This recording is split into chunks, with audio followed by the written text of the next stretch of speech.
não conseguimos estar aqui às 11. Mas dizer que essa é a segunda viagem que o presidente Lula faz a Brasília, uma viagem com uma diversidade de agendas de conversas, com forças políticas, partidos, lideranças políticas, exatamente para falar sobre o momento que nós estamos vivendo no Brasil. A situação difícil por que passa o povo e os desafios que nós temos para retomar uma reconstrução do Brasil. Infelizmente, voltamos com duas pragas que nós já tínhamos extinto desse país: a fome e a inflação. Hoje, todos os jornais dão o índice de inflação, quer dizer, desde o Plano Real, que nós não tínhamos esse índice de inflação. Saudar aqui também o nosso líder no Senado, Paulo Rocha, Paulo Teixeira, nosso deputado e secretário-geral, nosso vice-presidente Luiz Dulce, que está aqui. E essa situação preocupa muito, porque o povo brasileiro está sofrendo. Então, as conversas todas foram no sentido de como nós podemos unir esforços, de lideranças políticas, de partidos que estão preocupados com o Brasil. Tivemos também uma visita à Central de Catadores de Material Reciclável aqui em Brasília. Fomos lá ver um projeto que começou com o governo do presidente Lula, que foi essa implantação da central, junto com o governo do GDF, e ouvir os catadores sobre a situação que eles estão enfrentando. Nós não temos mais políticas públicas para os catadores de material reciclável. É a situação difícil que eles enfrentam, inclusive de receber o lixo reciclável das próprias companhias que fazem a coleta de lixo. E é um povo invisível aos olhos do governo, invisível a uma grande parte da sociedade. E passa a situação que passam todos no Brasil. Aliás, essa questão da fome é algo que nos envergonha. Envergonha o Brasil, devia envergonhar todos os brasileiros. Não sei se vocês viram ontem uma matéria sobre, no Pará, na região norte, a venda de vísceras de peixe, espinhaço de peixe, cabeça de peixe dentro de um saquinho para os mais pobres comprarem. Aliás, estão vendendo osso no país para os mais pobres comprarem. A gente já tinha superado isso. Também fizemos uma boa reunião com os sindicalistas aqui, representantes dos servidores públicos, para falar sobre a PEC 32, para falar sobre privatizações. A ideia de enxugar o Estado, de ter um Estado mínimo para o povo, mas um Estado grande para poucos, é uma ideia que nós temos que debater com a sociedade.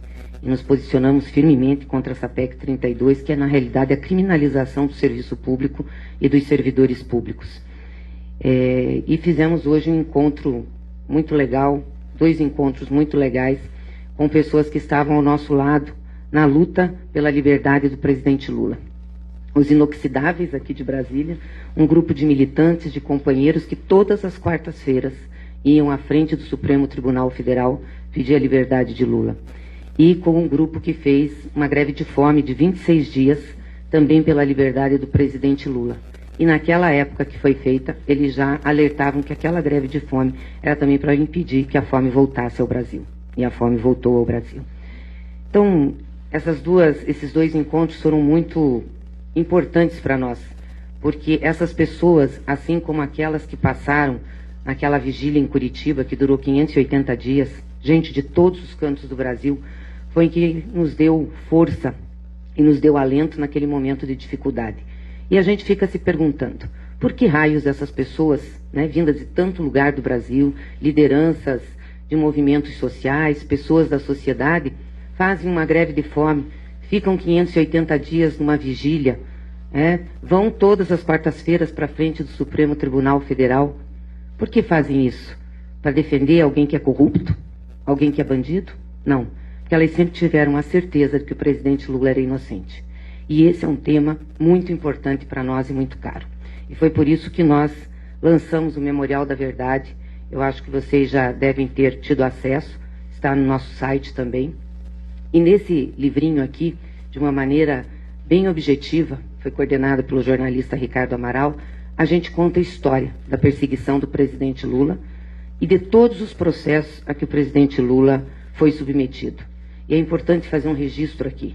Dos 20 processos que foram avaliados na Justiça, os 20, o presidente Lula saiu vitorioso. O presidente Lula não tem sentença transitada em julgada condenando e não tem nenhuma sentença em qualquer outra instância condenando. Então, hoje nós temos o presidente Lula livre e inocente. Inocente porque as denúncias foram arquivadas, foram trancadas, foram julgadas, e o presidente Lula está inocente. E essa desinterdição do presidente Lula é que traz a esperança para o povo brasileiro. E é importante dizer que durante todo esse período que nós enfrentamos a Lava Jato, durante todo esse período que nós fizemos esse enfrentamento e que foi vitorioso na justiça, e tenho certeza também está sendo vitorioso e será vitorioso na opinião pública e na política, nós enfrentamos uma situação muito difícil, né? Tivemos aí um massacre midiático. Tem um estudo da Universidade Estadual do Rio de Janeiro, do Manchetômetro, que mostra que em 2016 nós tivemos 13 horas de Jornal Nacional contra o presidente Lula. 13 horas. Vocês devem lembrar daqueles dutos da Petrobras jorrando dinheiro. E a nós cabia notas que eram lidas no final de cada uma daquelas reportagens. Nós tivemos com os 3 principais jornais, de 2015 a 2016, 693 editoriais contra Lula e contra o PT. E em 2014 a 2017, foram 55 capas das 3 principais revistas do Brasil, expondo o presidente Lula ou expondo o PT. Ou seja, colocou-se na opinião pública a versão de que o presidente Lula era corrupto, que o PT era corrupto, que fazíamos parte de uma quadrilha. Nós não vamos deixar isso sem resposta. Então, nesse livro, a gente coloca todas as questões relacionadas aos processos do Lula, como se deu e o que aconteceu. E tem 2 questões que eu acho que são importantes, e falo isso para terminar. A questão do chamado quadrilhão, onde se tentou incriminar todo o PT. E foi um processo julgado aqui na Vara Federal de Brasília, né? E foi, acho que vocês lembram disso, em cima de uma denúncia do Janot, procurador-geral da República na época. Ele fez essa denúncia do quadrilhão e ficou aqui em Brasília o processo. Ele foi julgado, o processo já. O presidente Lula foi absolvido. E, numa parte da sentença, o juiz diz que aquela denúncia servia única e exclusivamente para tentar incriminar a atividade política. Depois o Janot, no seu livro de memórias, diz que só fez aquela denúncia pressionado pelo Ministério Público de Curitiba, pelo Daltan Dallagnol, para dar sustentação ao PowerPoint, mas que ele sabia que aquilo não tinha base fática. Ou seja, se divulgou do jeito que queria, se espalhou que era uma quadrilha, e agora isso fica assim? Não, nós temos que esclarecer. E a outra coisa é sobre a Petrobras, né? De que houve corrupção disseminada na Petrobras. Isso é mentira, é mentira. Quem praticou atos ilícitos na Petrobras, quem delatou, quem se auto-incriminou, que responda os seus processos. Mas não houve corrupção sistêmica na Petrobras. Aliás, um dado para vocês. A Petrobras só teve prejuízo em 2014, e foi um prejuízo contábil por reavaliação de ativos, aliás, imposto pela Pricewaterhouse a pedido da Lava Jato. Nenhum contrato da Petrobras foi superfaturado. Isso não sou eu que estou dizendo.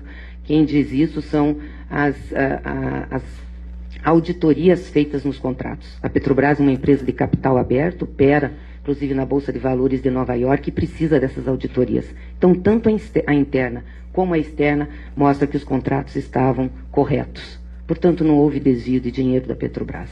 Isso é importante dizer, porque uma mentira fica sendo repetida e vai criando nas pessoas a ideia que não deve ser criada. Por isso que nós vamos fazer esse debate de forma muito firme, queremos discutir com a sociedade e queremos debater com vocês. Aliás, eu acho que seria importante se a imprensa abrisse espaço para esse debate. Chamasse, inclusive, pessoas que foram da Lava Jato, chamasse o juiz Sérgio Moro, porque nós queremos debater com eles. E vamos debater com eles em cima dos fatos, em cima dos números e do que realmente aconteceu com a Petrobras. Porque é muito engraçado, né, dizer que na nossa época a Petrobras era um antro de corrupção. Mas na nossa época a gasolina era barata.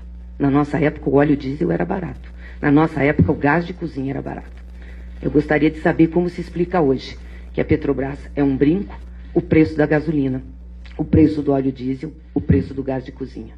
Tem muita coisa errada que está acontecendo nesse país. Então, Agradeço a atenção de vocês e estamos à disposição para fazer esse debate sobre a Lava Jato, sobre os processos do presidente Lula, sobre a Petrobras e sobre o chamado quadrilhão. Obrigada. O presidente agora faz uma fala inicial, antes das perguntas dos jornalistas.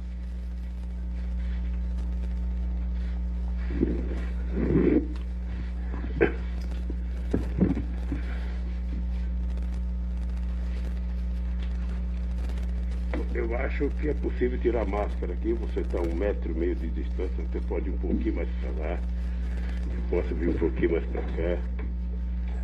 Eu quero começar cumprimentando a todos, companheiros e companheiras que estão aqui da imprensa, pedir desculpa pelo atraso, se é que teve, como eu não tenho relógio, eu não sei se cheguei atrasado ou não, devo ter chegado, porque eu tive 2 reuniões antes de vir aqui. Dizer para vocês que eu estava ouvindo a Gleice falar e... engraçado, está fazendo hoje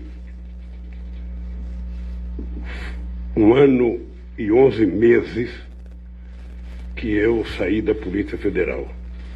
Dia 8 de novembro de 2019, o mês que vem completa 2 anos que eu saí.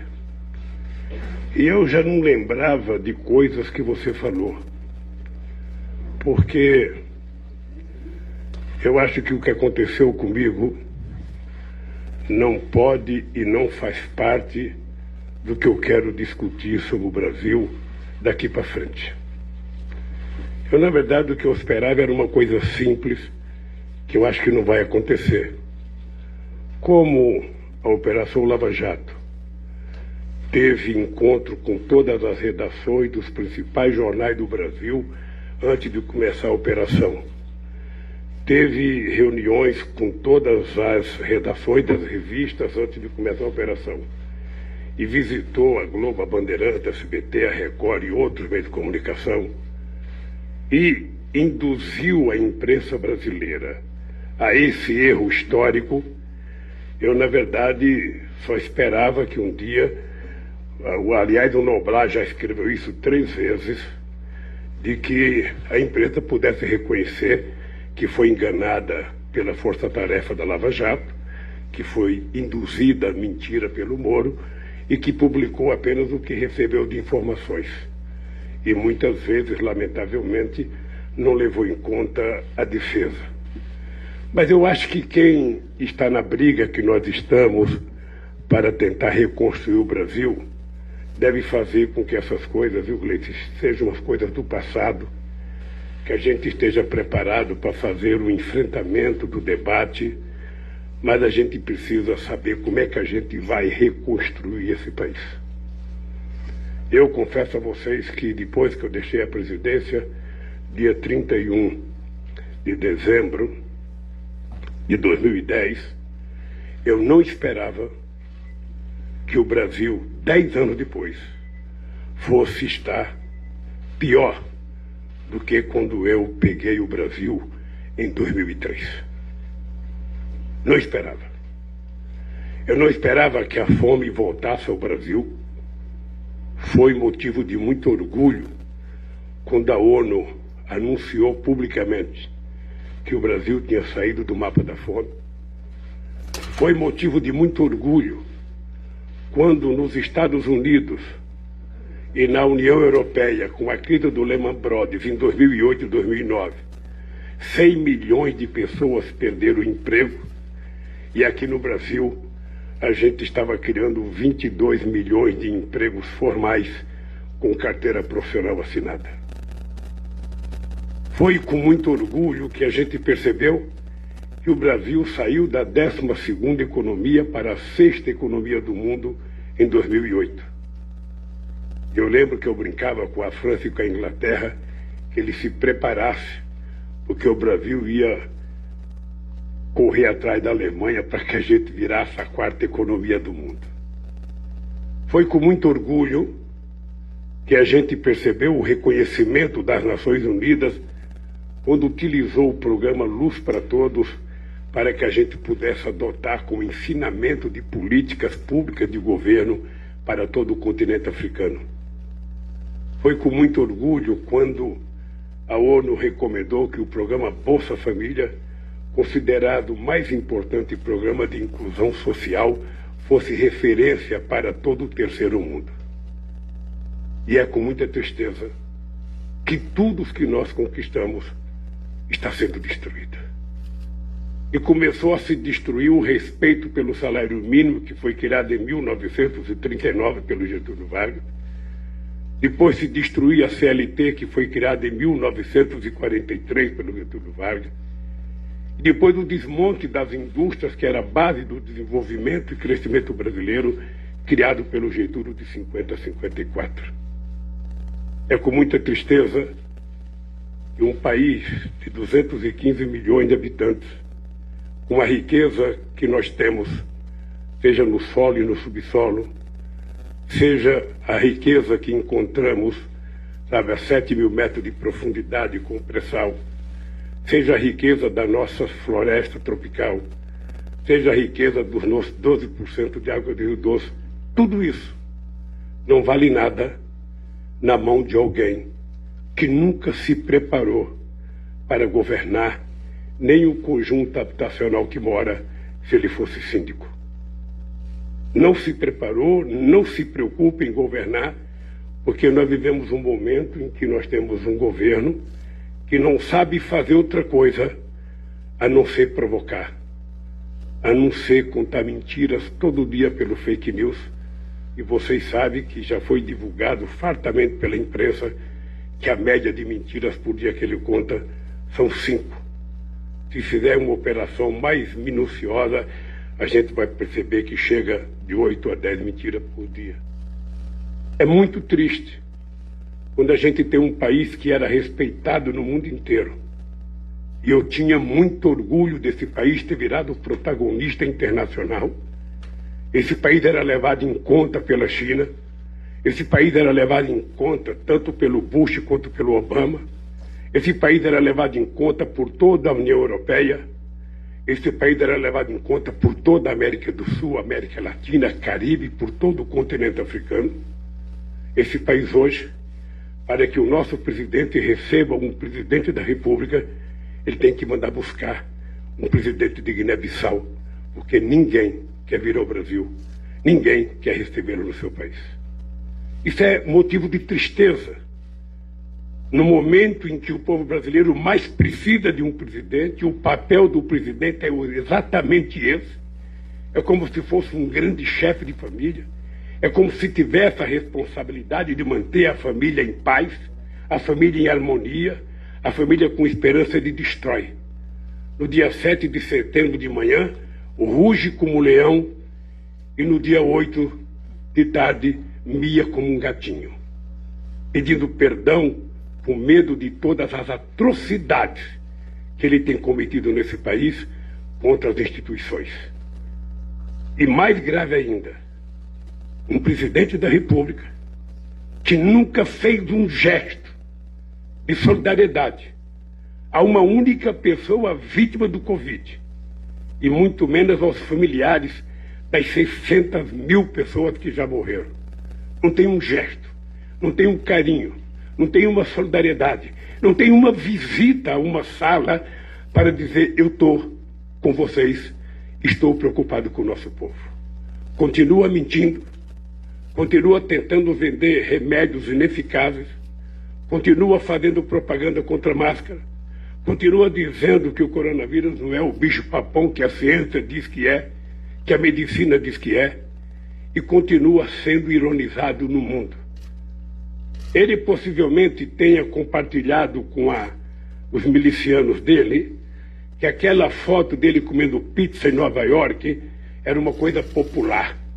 O nosso presidente é tão popular que ele come pizza em pé no balcão de um bar, quando na verdade a fotografia quer dizer que ele é uma figura tão nefasta no de respeito ao ser humano, à democracia e ao comportamento simbólico que um democrata e um humanista faz, que não teve um único restaurante que ousou recebê-lo para oferecer uma simples pizza.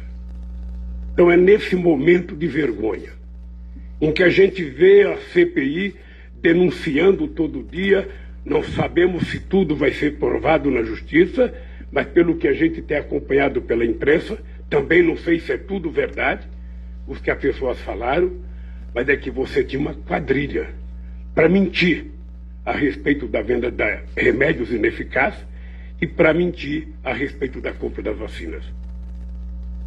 É esse país que nós estamos vendo com 19 milhões de pessoas passando fome. E estudo mais profundo mostra que além dos 16 que estão passando fome, sabe, de verdade, tem mais 116 milhões que estão vivendo um momento de insegurança alimentar porque não conseguem consumir todas as calorias e as proteínas necessárias. Esse país com 15% de desemprego, com 33 milhões de trabalhos intermitentes em que o trabalhador não tem direito a praticamente nada, trabalhadores muitas vezes carregando comida nas costas para entregar na casa dos outros, sem ter os recursos para comer, trabalhador sem férias, trabalhador sem 13º salário, trabalhador sem nenhum programa de seguridade social, e durante muito tempo foi vendida a ideia que esse cidadão era um microempreendedor individual, dando um status que todos nós que trabalhamos em fábrica gostaríamos de ter. Eu, em 1965, entrei na Villares Inglês para trabalhar como torneiro mecânico. Eu ainda não tinha completado 20 anos de idade. E o meu sonho, como é o sonho de qualquer trabalhador no mundo, é trabalhar por conta própria. Paulo Rocha sabe disso porque foi gráfico.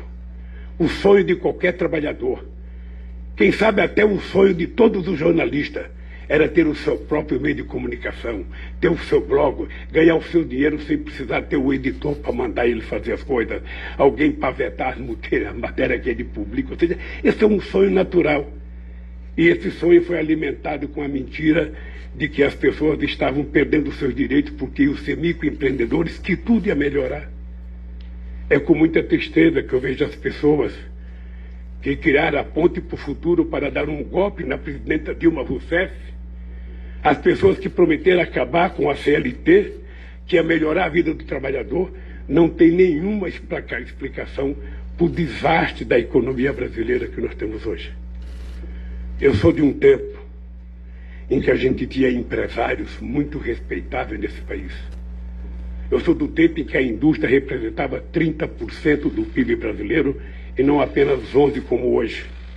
Eu sou do tempo em que você tinha pessoas como Antônio Emílio de Moraes, Bardella, Enar Koch, o Grupo Villares, empresa, o Mindre na Metaleb, eram empresários de grande envergadura que discutiam a indústria automobilística.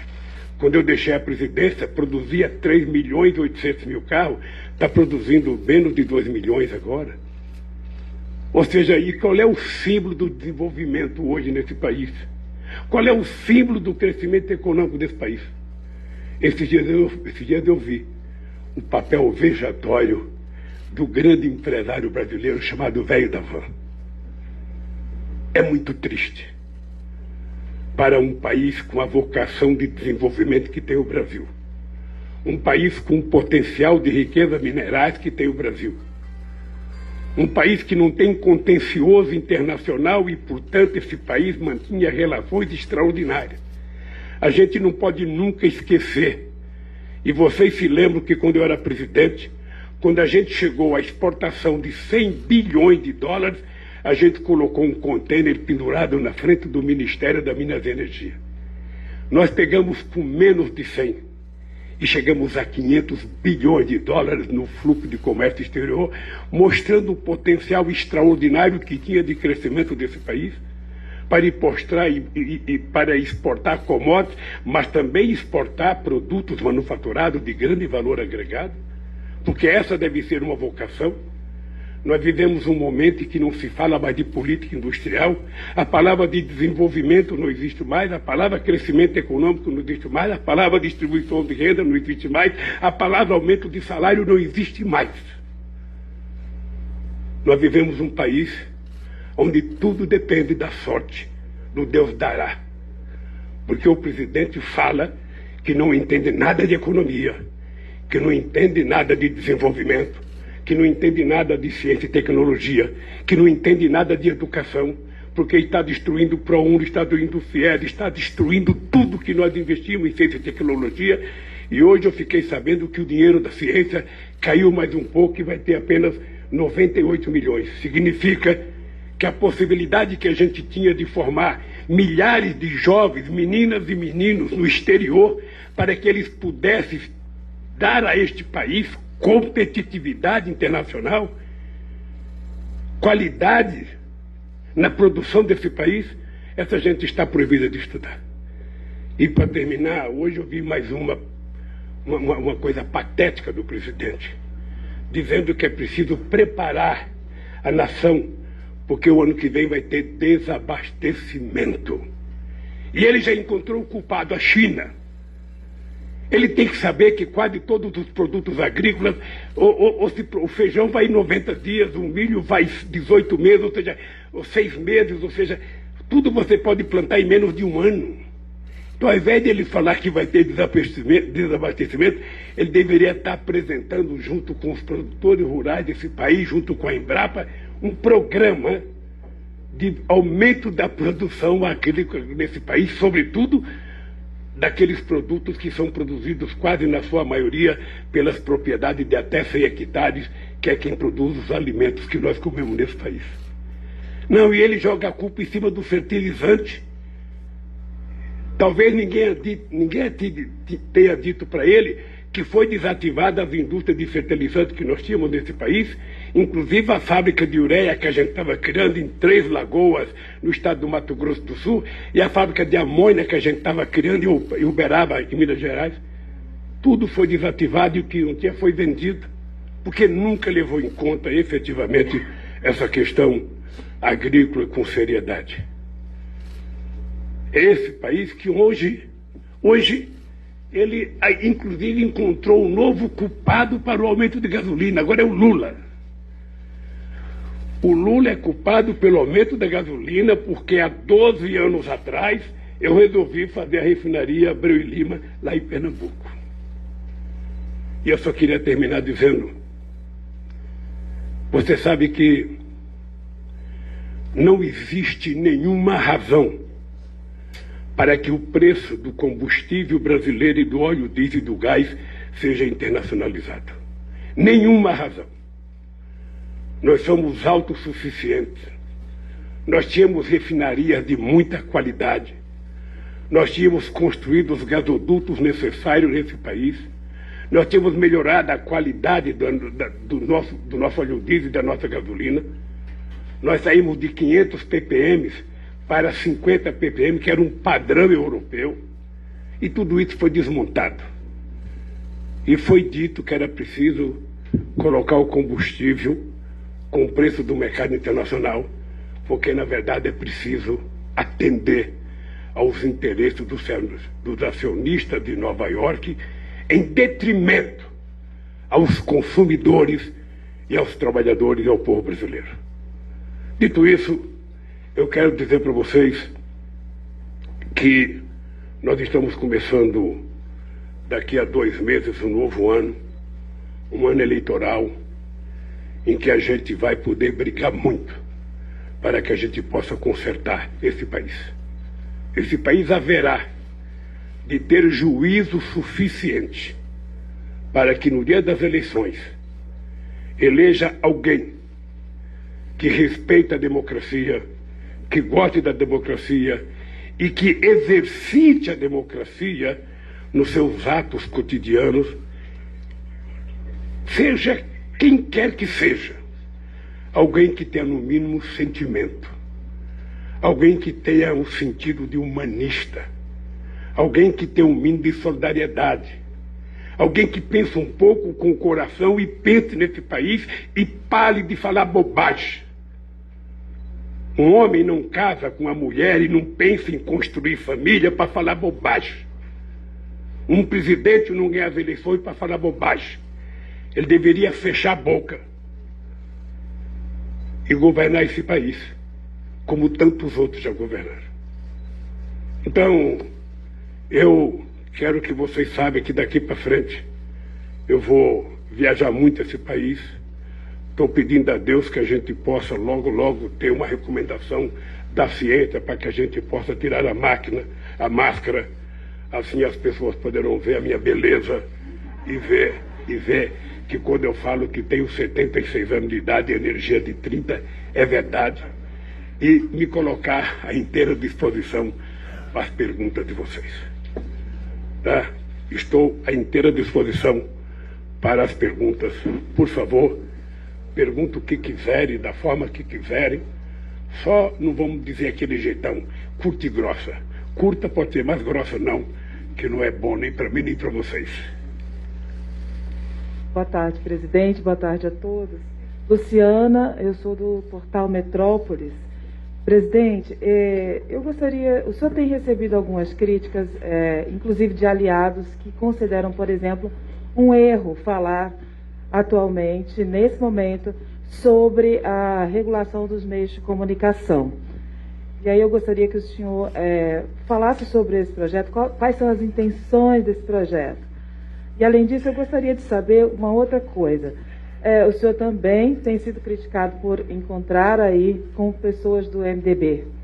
E eu queria saber, há limite para essa conversa com o MDB? Se há limite, até que ponto vai essa conversa com o MDB? Olha, primeiro vamos ter em conta o seguinte, eu não sei por que tanta polêmica com relação à regulamentação do meio de comunicação, sobretudo na área digital e na área eletrônica, ou seja, porque jornais e revistas nunca poderão ser regulamentados, porque depende do dono escrever. Segundo, é uma coisa do Congresso Nacional. Nós tínhamos feito uma proposta, um debate em 2009, essa proposta foi aprovada, sabe, num congresso com mais de 3.000 radialistas, gente ligada à internet, à rádio comunitária. Depois isso não foi dado entrada no Congresso Nacional, não sei por qual razão que não foi dada entrada. Eu nem sei se o projeto está mais atualizado. Portanto, o que se propõe é que em algum momento da história do Congresso Nacional, esse tema pode ser debatido. E esse não é um tema de um presidente da República, esse é um tema do Congresso Nacional. Eu sinceramente, não vejo qual a preocupação que algumas pessoas têm. E algumas pessoas falam que isso é censura. Eu acho engraçado, porque se vocês prestarem atenção e olharem para minha cara, vocês vão perceber, o cara mais censurado do Brasil está falando com vocês. Porque se somar o que é censura nesse país, fazer uma tese sobre a minha censura seria, quem sabe, possível de ganhar o título de Prêmio Nobel de Jornalismo, como ganhou ontem 2 jornalistas. Porque ninguém é mais censurado do que eu nesse país. Então eu acho que em algum momento a sociedade vai discutir. Eu acho que em algum momento os partidos vão discutir, e obviamente que isso não é uma coisa do presidente da República, isso é uma coisa do Congresso, dos partidos e da sociedade. O que ninguém pode é ter medo de um debate na sociedade sobre isso. Eu, pelo menos, não aceito a ideia de que o único controle admissível é o controle remoto. Tem muito mais coisa para a gente tratar com carinho e respeito nesse país. Com relação ao PMDB, veja, eu tenho conversado com todas as forças políticas. Eu tenho conversado com todas as forças políticas possíveis e com aqueles que querem conversar. Eu tenho dito que eu não estou candidato porque eu só vou decidir minha candidatura possivelmente para o começo do ano que vem.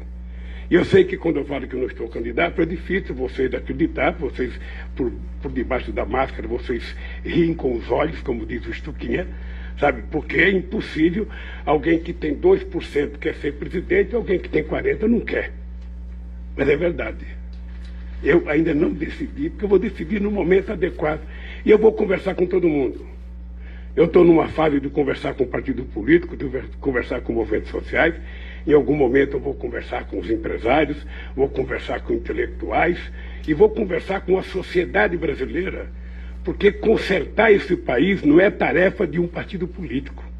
Consertar esse país é uma tarefa de muita gente. E eu diria para você, para resolver o problema do emprego, da qualificação, da formação profissional da juventude brasileira, que está indo embora do Brasil porque não tem esperança dentro do Brasil, nós vamos ter que fazer uma combinação entre Estado, empresários e universidade. porque eu acho que é preciso muita competência para a gente dar a essa juventude, nesse momento em que, sabe, as pessoas estão virando mais algoritmo do que humanistas, as pessoas estão ficando muito mais algoritmo do que, sabe, um ser humano solidário. Nós precisamos saber como resolver o problema de dar oportunidade de trabalho para essa meninada que às vezes estudou mais do que o pai, às vezes estudou mais do que o avô, e está desesperado porque não existe a possibilidade de ter um emprego. E quando arruma um emprego, é um emprego que não o qualifica de acordo com a sua formação. Então eu vou conversar com todos os partidos políticos. Não estou discutindo composição ainda, porque não é hora de discutir composição. A imprensa já elegeu 18 vices para mim. Eu já tenho 18 vices, eu já tenho 8 ministros da Economia. E eu nem sei se sou candidato, mas já tenho tudo isso. Eu espero que a imprensa acerte e que, dentre esses que foram citados, eu possa escolher alguém para ser o ministro da Economia, alguém para ser meu vice. Se eu pudesse pedir um favor para vocês, eu pediria, se na hora de fazer as perguntas vocês pudessem tirar a máscara com toda a proteção científica do nosso pessoal, sai de perto, o Claudinho sai de perto, mais uns 2 metros para trás, e aí você que vai fazer a pergunta fica segura. E alguém, Estupinha, colocar álcool no... Já colocamos. Tá bem. Cada um faz a pergunta, a gente passa o álcool. Tudo bom? Bom dia. Mariana Halbert, do Poder 360. Eu vou fazer 3 perguntas, todas de uma vez. Aproveitando o MDB, alguns interlocutores já dizem que o senhor tem falado que gostaria de ter no comando do Congresso, em 2023, né, depois das eleições, pessoas do MDB ali. Eu queria saber por que isso seria importante, se o senhor cogita de fato e já tem conversado. A outra pergunta é sobre a questão ambiental. O senhor já tem falado também um pouco sobre isso e pretende fazer algumas viagens ao exterior. Eu queria saber o que o senhor vai levar desse tema ao exterior, com quem que o senhor pretende conversar sobre isso, qual que é o foco nessa questão ambiental.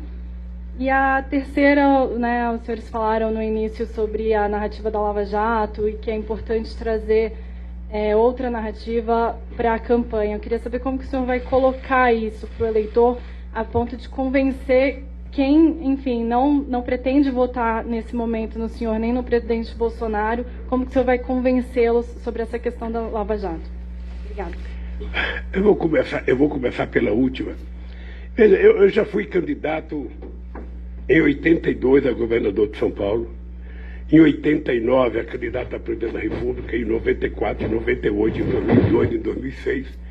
Fui candidato indireto apoiando a Dilma em 2010, 2014, e o Haddad eu não pude porque eu estava preso em 2018. Então, toda eleição, você vai ter uma turma que vota em você, uma turma que não vota em você, e uma turma que não quer votar em ninguém. Mas toda eleição é assim. Você tem um candidato com 47 no primeiro turno, outro com 42, com 38, tem um grupo de abstenção. E no segundo turno você constrói a base que te elege para presidente da República. Veja, eu acho uma... Como é que eu poderia dizer sem ser grosseiro? Porque como eu fui candidato muitas vezes, eu ouvia falar muito em terceira via quando você tinha a Guerra Fria. Né? Então era tudo contra o comunismo e entre o comunismo e a social-democracia tinha que surgir uma terceira via. Aqui no Brasil eu fui candidato contra 12 vias. Vocês estão lembrados que em 89 eu era um simples metalúrgico, o PT era recém-criado, e eu fui candidato contra o doutor Ulisses Guimarães, que segundo a lógica da imprensa era o futuro presidente da República, porque tinha tido um sucesso extraordinário na Constituinte de 88. Eu fui candidato contra o Collor, eu fui candidato contra o Dr. Paulo Salim Maluf, doutor Afif, doutor Mário Cova, doutor Marronzinho, doutor Roberto Freire, doutor Aureliano Chaves. Então tinha 13 vias disputando as eleições, e eu fui para o segundo turno, também o doutor Neló de Moura Brizola, e eu fui para o segundo turno com o Collor. Ou seja, para mim, o que eu defendo é que todos os partidos têm o direito de querer ter candidato a presidente da República, todos, sem distinção. Aliás, era para isso que deveria ser criado os partidos. Não deveria ser criado por conta do fundo eleitoral ou do fundo partidário. Os partidos deveriam ser criados porque cada partido tem um projeto, tem um ideário, tem uma carta de princípios e cada partido deveria dizer qual era o país que ele quer construir, qual é o povo, como é que ele quer tratar esse povo, qual é a oferenda dele de políticas públicas para o povo. Só no Brasil que as pessoas não querem. Então, veja, eu acho que tem dois tipos de gente agora. Tem a candidatura do Bolsonaro, que é uma candidatura, pelo fato dele ser presidente da República, é sempre uma candidatura competitiva, quem está com a máquina na mão, sempre será competitiva. E tem a minha candidatura, que ainda não está colocada, mas que também me parece um pouco competitiva. Agora, tem um monte de gente que ainda não tem competitividade, que estão tentando, sabe, se colocar. Eu acho ótimo. Eu acho ótimo. Agora, as pessoas têm que compreender, para eles disputar as eleições, eles têm que disputar o primeiro turno. Então as pessoas se lancem, vai ter debate na televisão, vai ter entrevista, e aí vai escolher um. E esse um vai disputar uma vaga, ou melhor, vai escolher dois. Esses dois vão disputar. Então eu não tenho problema com relação a isso. Pode ter quantas vias quiser, sabe? Eu acho muito, muito, muito importante. A questão da Lava Jato, eu sinceramente não me preocupo com a Lava Jato, porque eu queria provar o que aconteceu. Eu estou realizado como ser humano. Estou realizado porque tomei as decisões corretas na hora certa. Eu poderia ter saído do Brasil, não saí. Eu não queria carregar a pecha de positivo. Eu tomei a decisão de ir lá para Curitiba para ficar na barba do Moro para provar que ele era mentiroso. Ele era um deus de barro criado pela imprensa brasileira. E a imprensa poderia ter percebido isso na minha sentença.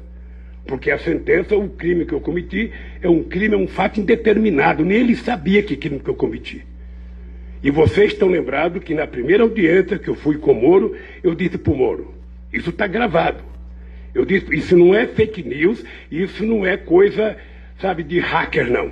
Está gravado lá, eu dizendo para o Moro, você está condenado a me condenar porque você já permitiu que a mentira fosse longe demais.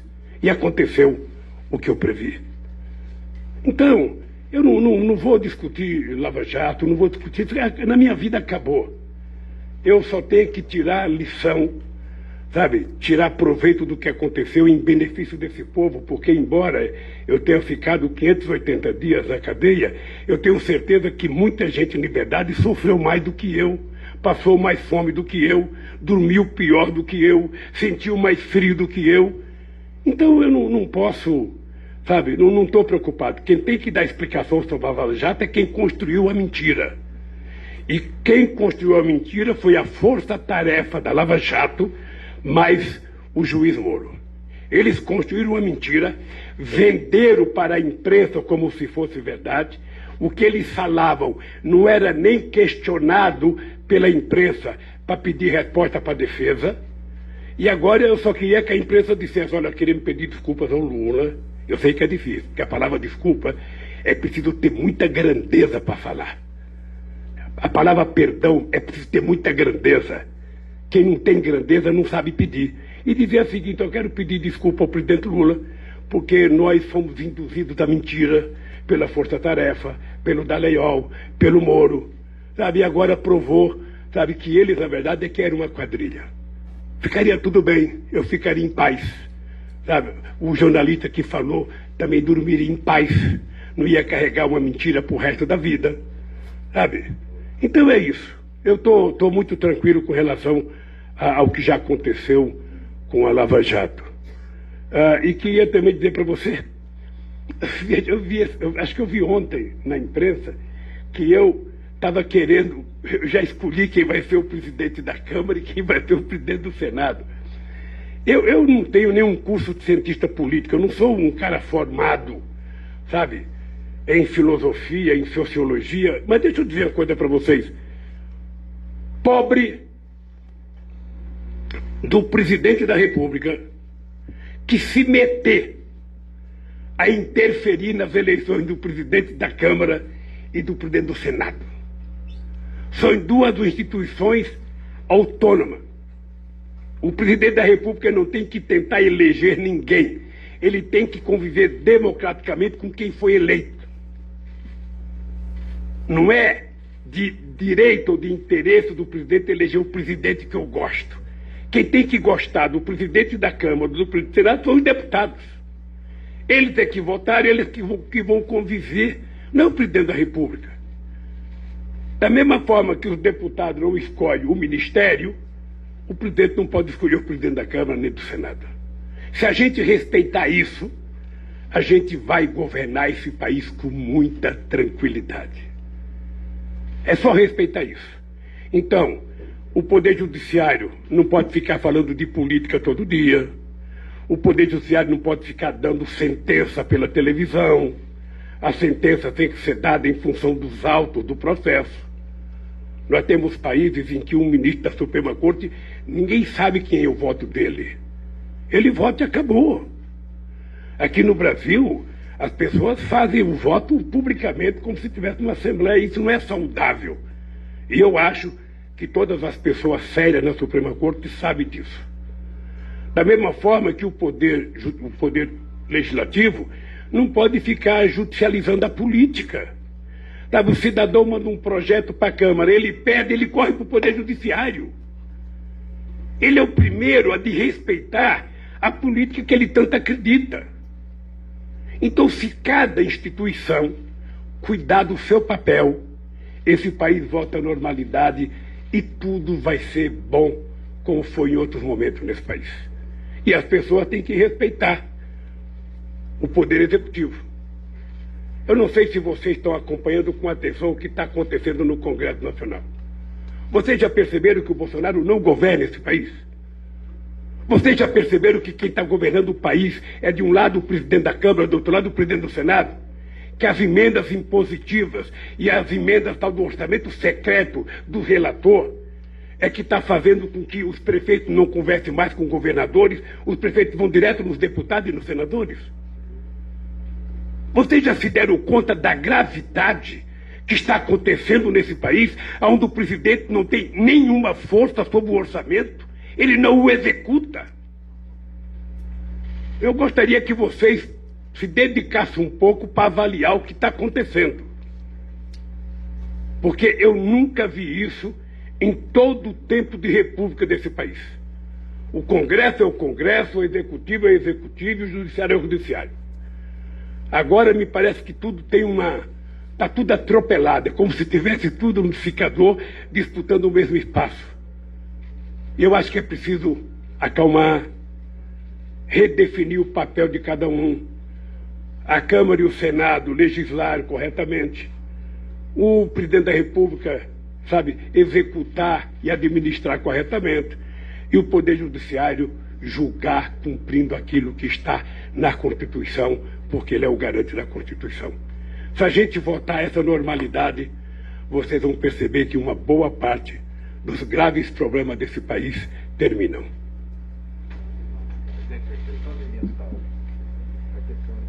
A questão ambiental, desculpa, é que você fez 4 perguntas nenhuma.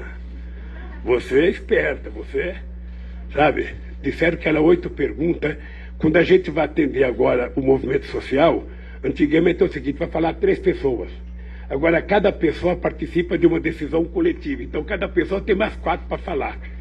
Então, no ato que era para falar 3, falam 12. Mas deixa eu falar para você, a questão ambiental, ela, hoje no mundo, mas sobretudo num país como o Brasil, não é possível você discutir desenvolvimento, crescimento econômico, se você não discutir a questão ambiental. Em qualquer parte do mundo, hoje, a questão ambiental está envolvida diretamente a qualquer proposta de desenvolvimento, qualquer que seja o desenvolvimento. E o desenvolvimento sustentável exige que a gente repense o Brasil. E no Brasil tem uma coisa grave, que de vez em quando a gente debate apenas daquilo que está na moda, né? Então, como o que está na moda agora é a Amazônia, a gente se esquece da poluição ambiental do esgoto correndo a céu aberto nas ruas desse país. Ontem eu fui ver a cooperativa dos catadores de papel, numa cidade que é a capital extraordinária, que tem no plano piloto o maior padrão de vida desse país, tem amplos setores que não tem coleta de lixo seletivo.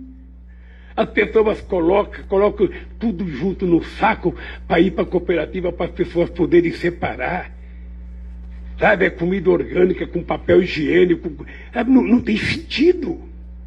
Então, discutir a questão do ambiental, precisa discutir também que nós temos um animal que está passando por problema, que é um animal chamado ser humano, né? Que nesse mundo de 7 bilhões de habitantes, tem 900 milhões de habitantes que vão dormir todo dia sem ter o que comer.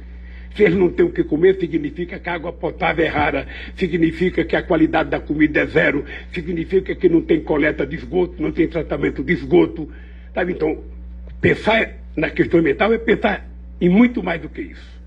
Na questão da nossa querida Amazônia, eu acho que nós temos que mostrar, primeiro, que tem uma parte do agronegócio brasileiro que tem muita responsabilidade e que sabe que a manutenção dos seus negócios, de exportação dos seus produtos, depende dele ter um compromisso com a preservação ambiental. Ele sabe que não pode plantar cana na Amazônia. Ele sabe que não pode plantar soja na Amazônia. Ele sabe que não precisa plantar milho na Amazônia. Ele sabe que não precisa criar gado na Amazônia. O Brasil tem milhões de áreas agricultáveis e que não precisa derrubar uma árvore para plantar. Ele sabe. Inclusive, era mais fácil recuperar as áreas já degradadas. Esse é um debate que nós vamos fazer com a sociedade brasileira. Esse não é um debate para um ministro do meio ambiente, é um debate para a sociedade brasileira, e nós queremos compartilhar esse debate com o mundo. Nós queremos afirmar que a Amazônia é um espaço territorial de soberania do Brasil. O nosso amigo Macron, que não fale mais de internacionalizar a Amazônia, ela é nossa. Agora, o que nós queremos fazer? É democratizar o estudo científico da qualidade, da riqueza da nossa biodiversidade, para que a gente possa tirar disso a extração de produtos fármacos, de produtos para a indústria de comércio, fazendo empresa limpa, para que a gente possa gerar emprego, distribuir renda para aquele povo que morou lá, que são 25 milhões de pessoas no mínimo. E, obviamente, que compartilhar com o mundo os benefícios da manutenção da floresta em pé, porque aí a gente vai sofrer menos com o efeito da brigada de estufa. É isso que nós queremos compartilhar. É importante lembrar que o acordo entre Brasil, Alemanha e a nossa querida Noruega foi assinada por mim quando eu era presidente da República e foi gerido com muita competência até o maluco Beleza entrar.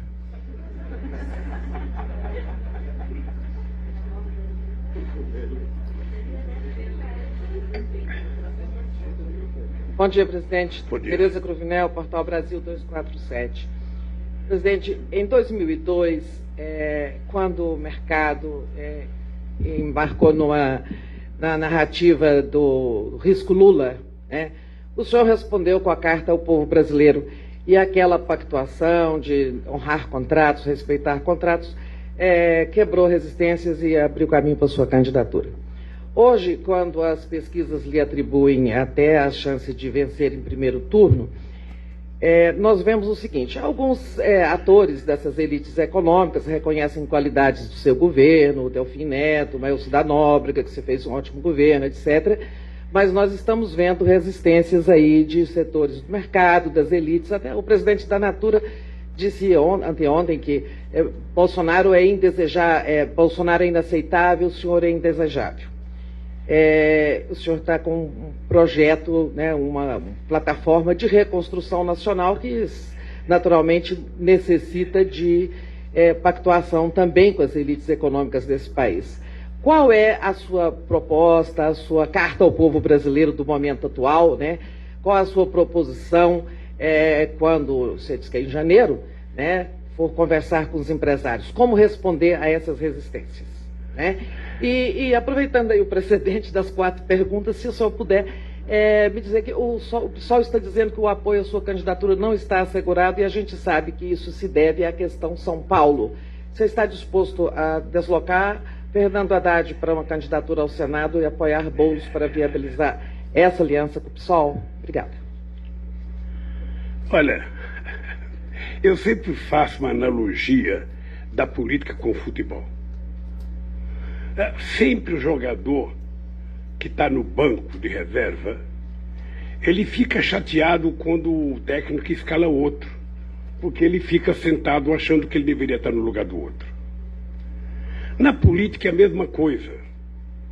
O Haddad tem um potencial eleitoral em São Paulo muito forte. E o Boulos é um jovem da qual nós do PT temos um profundo respeito, e eu, além de respeito, sou amigo pessoal do Boulos, que está fazendo a disputa.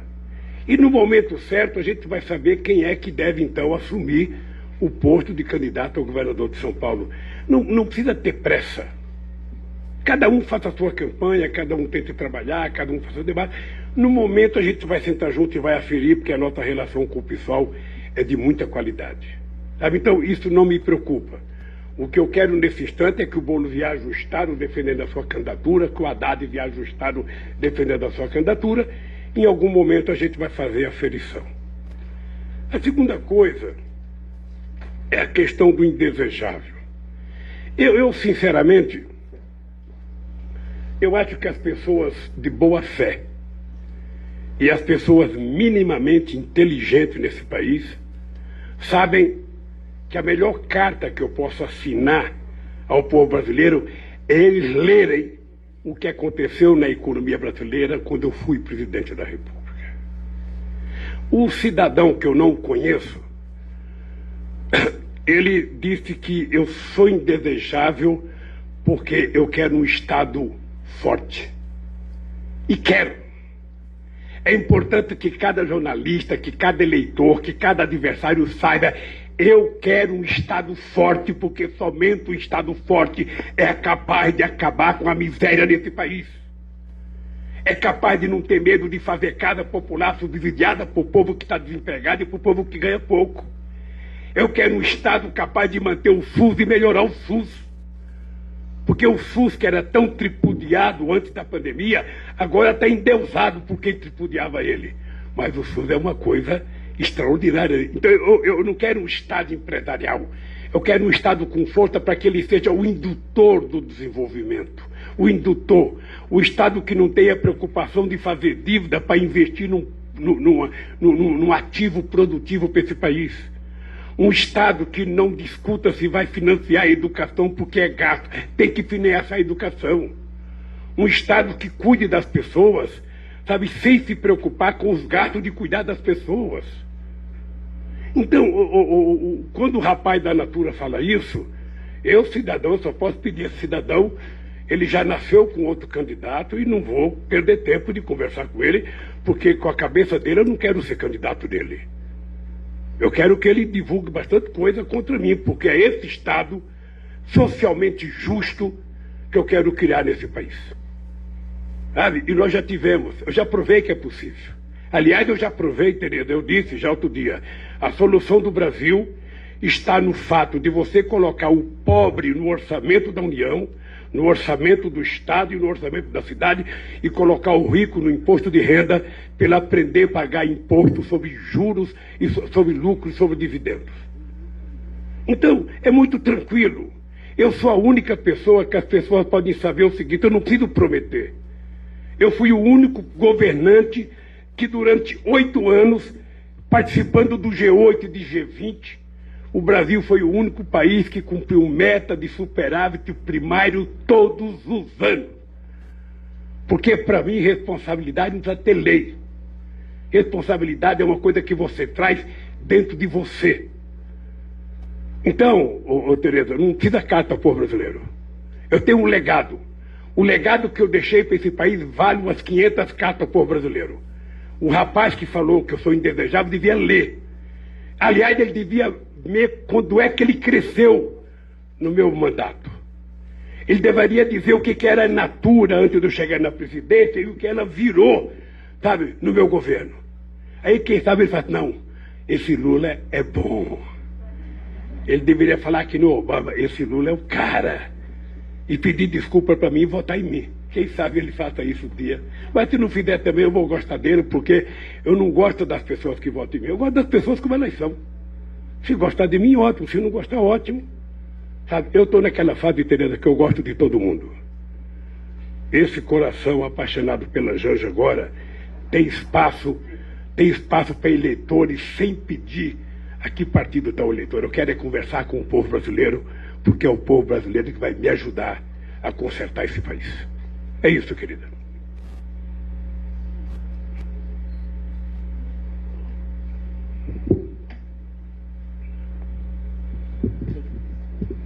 Boa tarde, presidente. Eu sou Júlia, da Folha de São Paulo.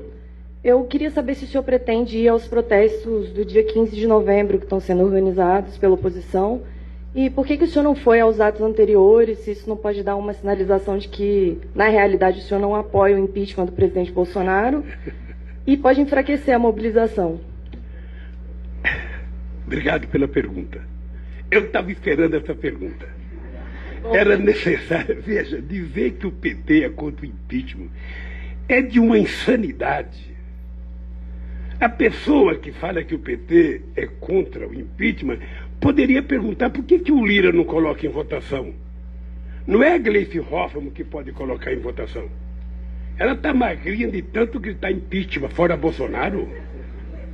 Eu estou achando até que ela tem que tirar um descanso para ela engordar um pouquinho e deixar os outros que acham que o PT não quer impeachment gritar. Porque o PT não precisa, sinceramente, é o único partido político que não tem que dizer que quer o fora Bolsonaro e que quer o impeachment. Agora o presidente da Câmara tem mais de 130 pedidos e poderia colocar um em votação. Então isso é uma coisa, isso é uma bobagem, que não dá para levar a sério alguém dizer que o PT não quer impeachment. Segundo, por que eu não fui nos atos até então? Eu não fui nos atos, primeiro, por uma questão de responsabilidade. Eu não queria e não vou contribuir para transformar o ato em atos políticos. Porque a hora que eu subir no caminhão, estará subindo no caminhão o primeiro colocado em todas as pesquisas de opinião pública que pode ganhar as eleições no primeiro turno. Uma coisa é subir num caminhão um candidato que tem 2% dos votos. Outra coisa é subir num caminhão um candidato que tem 47% do voto, 45%, 40%, 48%, 49%, 51%, 52%, 53%. Depende do viés da pesquisa. Então eu tenho essa responsabilidade.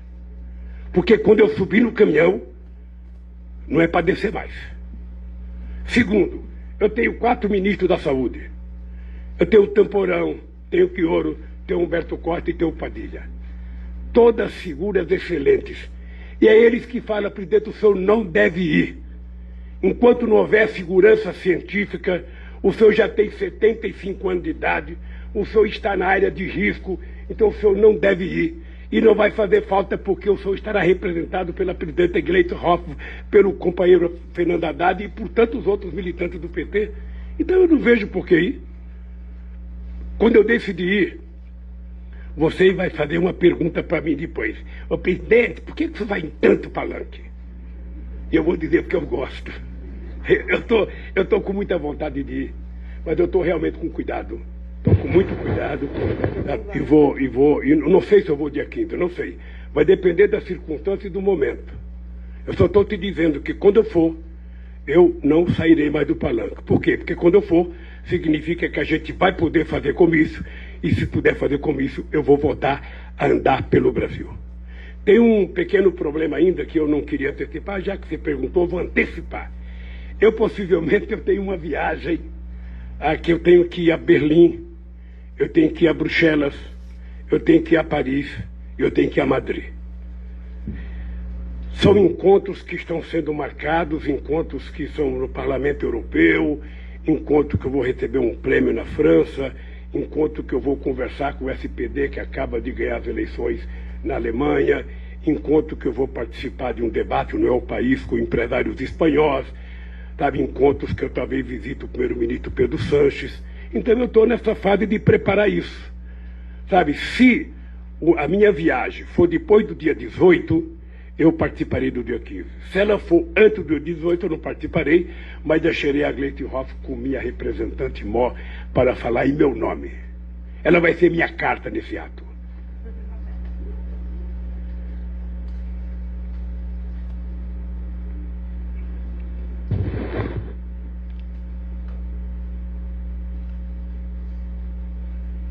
Boa tarde, presidente. Boa tarde, pessoal. Edilene, da Rádio Itatiaia de Minas Gerais. Sobre a conversa do senhor com o Kassab, caso uma terceira via não emplaque, que é o projeto dele, o senhor aguarda o apoio do PSD nas eleições? E essa conversa passa pelo apoio do PT ao prefeito Alexandre Calil numa candidatura ao governo de Minas? Segunda pergunta.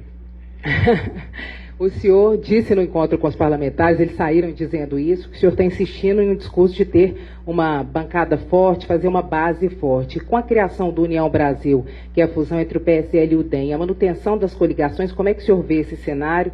Quais que são as perspectivas? Olha, o Kassab tem sido muito digno e muito honesto nas conversas que tem mantido conosco. Não é a primeira reunião, é a segunda reunião que o Kassab diz que ele gostaria de ter candidato a presidente da República. E isso, para mim, é uma coisa que merece meu respeito, porque eu acho que é importante que o partido queira ter candidato a presidente da República. Então, se o Kassab lançar a candidatura a presidente da República, eu acho ótimo, eu acho louvável. Ora, se o Kassab já disse, se por acaso não for ao segundo turno, ele não terá problema. Uma coisa, sabe, ele tem dito para a imprensa brasileira que com o Bolsonaro ele não vai. Então significa que tem uma chance grande para mim aí. A segunda coisa é que eu vou manter a relação com o Kassab, mesmo ele tendo candidatura, porque eu gosto do Kassab, tenho muitos amigos dentro do PSD, muitos amigos de verdade, e eu quero manter essa relação. Eu não quero truncar essa relação. Com relação ao Calil, veja, eu não sei como é que está a situação do Calil. Eu acho que o Calil está vivendo um momento em que ele está descobrindo, que eu acho que é bom para ele, que Minas Gerais é um pouco maior do que Belo Horizonte. E ele vai ter que trabalhar com muito afinco o estado de Minas Gerais. Me parece que ele ainda não está viajando o estado, me parece que ele está muito em Belo Horizonte, pelo menos das informações que eu tenho. Como você é grandiosa na Rádio Itatiaia, você sabe se ele está viajando ou não. Eu acho que ele tem que viajar o estado, porque se ele não viajar, o Zema está viajando muito. O Zema não tem uma padaria que ele não pare para tomar um cafezinho. Não tem um lugar que ele não entre para comer um pão de queijo. Sabe? Então eu acho que o Calil vai ter, se ele for candidato, se jogar de corpo e alma, porque eu acho que o Calil tem chance de competir e pode ganhar as eleições. Mas é preciso saber que Minas Gerais tem quase 860 municípios, é preciso muita dedicação, sabe? Bom, eu não acompanho o dia a dia, mas eu acho que o Zema está aparecendo forte nas pesquisas e o Calil precisa de muito arrojo para acompanhar. Se for possível fazer aliança no Estado, eu acho que pode ser feita. Não é a primeira vez que a gente faz aliança também, mesmo o candidato tendo um presidente da República. Não é? Você está lembrado que Minas Gerais é o estado do Lulécio? E o Aécio tinha candidato a presidente da República. Na Paraíba, o Cássio Cunha Lima, toda vez que eu ia a Paraíba, o candidato a presidente do Cássio parecia que era eu, mas não era eu. Era o Serra. E depois era o Alckmin. Então, vamos deixar um pouco as coisas acontecer. Quando chegar mais ou menos para março do ano que vem, a gente vai ter uma definição. Como Minas Gerais é um estado muito importante e as mulheres mineiras e os homens mineiros são muito espertos na política, pense num povo esperto na política. Eu vou esperar, quem sabe, o mês de março para a gente discutir o que é que vai acontecer conosco, sabe, na aliança com o PSD e num possível trabalho junto com o Calil em Minas Gerais, ou se o PT vai ter candidatura própria, a gente também não sabe. Sobre a bancada no Congresso? Olha, a bancada do Congresso é um desejo não meu, é um desejo do meu partido, que a gente faça um esforço muito grande para que a gente tenha uma bancada bem representativa. Hoje você não basta eleger um presidente da República. É importante que, além do presidente da República, você tenha uma bancada para que você possa fazer as transformações que o país precisa. Você precisa, sabe, ter votações importantes para garantir direito do povo trabalhador, restabelecer alguns direitos que foram tirados. E se você não tiver uma bancada forte, você não vai fazer. É por isso que eu estou disposto a fazer campanha, quando decidir pela candidatura ou não, eu estou disposto a fazer campanha pedindo voto para deputado em todos os lugares do Brasil, porque eu acho importante o PT ter uma grande bancada.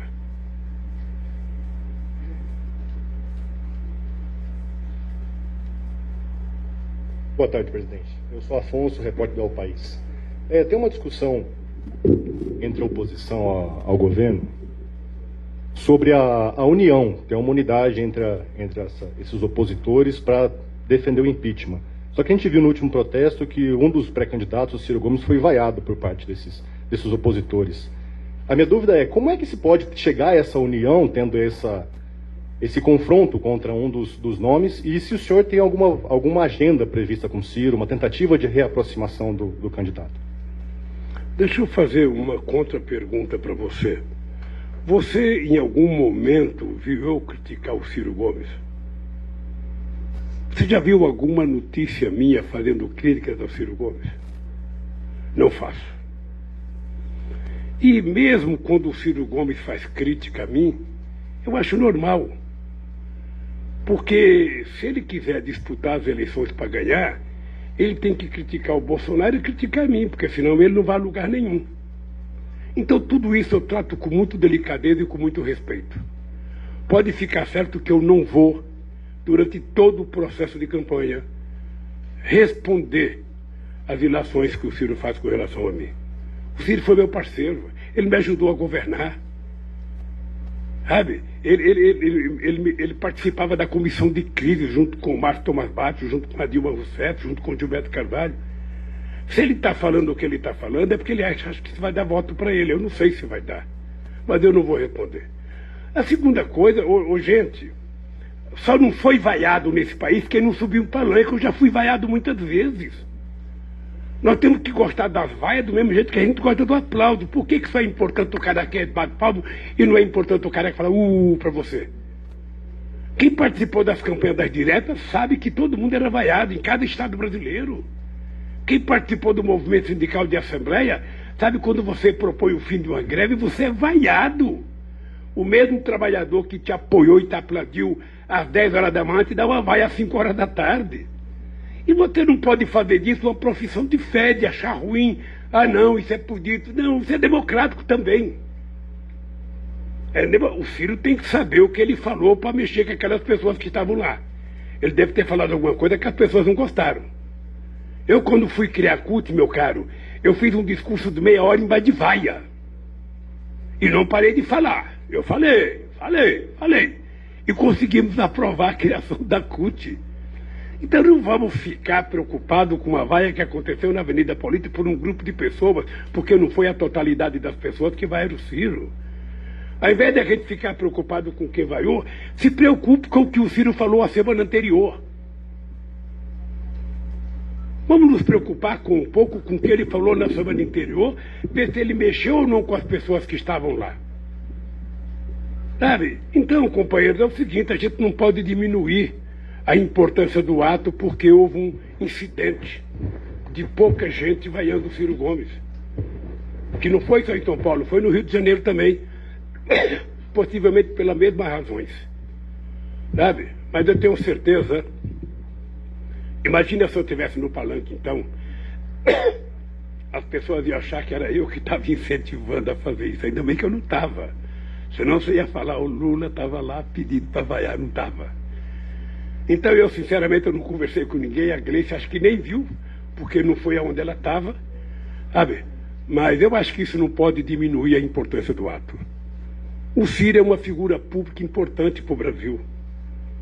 Ele só precisa cuidar dele mesmo. Não é ninguém que faz mal para o Ciro, é ele. Quando ele gostar dele, quando ele perceber que é preciso pensar antes de falar, ele vai perceber que tudo vai melhorar. Não é a primeira campanha do Ciro, é a quarta. E em todas elas acontece a mesma coisa. Então eu acho que ele sabe tanto quanto eu o que fazer. Tá bem? Oi, presidente, boa tarde. Simone Iglesias, da Bloomberg. Baixa um pouquinho o microfone aí. Boa tarde, Simone Iglesias, da Bloomberg. Enquanto o senhor começava a falar na coletiva, a Petrobras fez mais um aumento de preços dos combustíveis, do gás de cozinha. A gente está numa inflação hoje de 10,25% e um recorde de desemprego. Nesse cenário, eu gostaria de saber qual é o programa, qual é a abordagem do PT econômica nas eleições do ano que vem. E uma questão técnica, mas não menos importante. Se o senhor ainda não é candidato, o que pode fazer o senhor não ser candidato no ano que vem? Olha, o primeiro meu partido... Eu posso sentar porque eu estou fazendo uma matéria enquanto eu estou lhe ouvindo? Pode. Eu vou sentar ali. Pode, querida, pode. Bom, primeiro, quem pode proibir de eu ser candidato, além de Deus, é o meu partido. Vai que a Gleice, a direção nacional, encontra um cara aí que ela está escondendo e vai lançar de última hora e o Lulinha é rifada, né? Estou de olho nela. Eu estou de olho nela, porque ela é uma das pessoas que podem evitar que eu seja candidato. Olha, essa questão da gasolina, eu queria só te falar uma coisa. A gasolina já subiu 39%. Se subiu mais hoje, eu não sei quanto foi, então já foi para mais de 40%. O óleo diesel já subiu 33%. Se subir outra vez, vai subir mais. Eu vou te dizer, sem nenhuma necessidade. Sem nenhuma necessidade. Eu vou repetir. O Brasil é autossuficiente em petróleo. O Brasil tem refinarias altamente qualificadas para refinar o óleo diesel e a gasolina que nós precisamos. Nós começamos a privatizar nossas refinarias e estamos comprando gasolina refinada dos Estados Unidos quando o Brasil era exportador antes do pré-sal. Então o que está acontecendo? É que a Petrobras tem uma direção que é mais importante que o presidente da República. O que está acontecendo é que a Petrobras está mostrando que ela pode mais do que o presidente da República. Se ele não tem coragem de governar, não tem coragem de dizer para o almirante que está lá que não vai aumentar, é um problema dele. Significa que o Brasil está precisando de um novo presidente. Para poder fazer justiça com o preço do combustível. Eu não vejo nenhum sentido você querer agradar um acionista minoritário americano e não querer agradar o consumidor majoritário brasileiro. Sabe que são pessoas que trabalham de táxi, são pessoas que trabalham com Uber, são pessoas que vão trabalhar, são pessoas que têm um técnico, um caminhãozinho velho, um calhambeque que faz trabalhar. Ele deveria estar preocupado com o preço para essa gente e não preocupado com o acionista de Nova York. Então isso só demonstra que o Bolsonaro é um garganta. Ele é um cara que fala sem ter noção do que está falando, que esbraveja. Sabe aquele cara que grita achando que bota medo na sociedade? Eu posso, eu vou fazer, eu dou murro na mesa, eu grito, eu falo, eu xingo. Sabe? Quando na verdade ele está dando a demonstração de que ele é totalmente incompetente para governar esse país. Totalmente incompetente. Ele não consegue controlar o preço da carne, não consegue controlar o preço do osso, não consegue controlar o preço do peito de frango, nem da carcaça de frango. Ele não consegue controlar o preço da mandioca, que subiu 45%, o preço do açúcar, que já subiu 38%, o preço do frango, que já subiu 28%, o preço do tomate, que já subiu 24%, uma carne chamada patinho, que já subiu 28%, não sei qual foi a última vez que você comprou, mas está R$39 o quilo. O óleo de soja já subiu 32%, ou seja, significa que não é apenas o combustível que ele não controla o custo de vida do povo, não controla a inflação, e agora está dizendo que vai haver desabastecimento por causa da China.